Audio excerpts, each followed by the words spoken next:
যাত্রী বোঝাই বাসকে বাঁচাতে গিয়ে উল্টে গেল গ্যাস ট্যাঙ্কার। আজ সকালে ভয়ঙ্কর এই দুর্ঘটনাটি ঘটেছে বীরভূম জেলার নলহাটি থানার চামটিবাগান মোড়ের কাছে।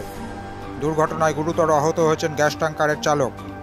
স্থানীয় মানুষ তাকে উদ্ধার করে চিকিৎসার জন্য নিয়ে আসে রামপুরহাট গভর্নমেন্ট মেডিকেল কলেজ এবং হাসপাতালে। সেখানেই চিকিৎসা চলছে গ্যাস ট্যাঙ্কারের চালকের। ঘটনাস্থলে পৌঁছেছে নলহাটি থানার পুলিশ। স্থানীয় সূত্রে জানা যায়, আজ সকালে রানীগঞ্জ মোড় 14 নম্বর জাতীয় সড়ক ধরে রামপুরহাট থেকে নলহাটির দিকে যাচ্ছিল একটি গ্যাস ট্যাঙ্কার। সেই সময় উল্টো দিক থেকে নলহাটি থেকে রামপুরহাট আসছিল একটি যাত্রী বোঝাই বাস। আচমকা বাসটি গ্যাস ট্যাঙ্কারের সামনে চলে আসায় বাসকে বাঁচাতে গিয়ে ট্যাঙ্কারটি জাতীয় সড়কের পাশের জমিতে উল্টে যায়।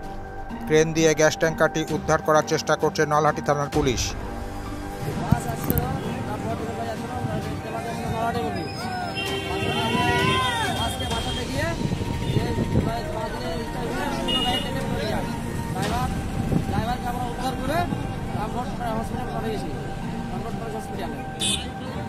কেমন আছে না আছে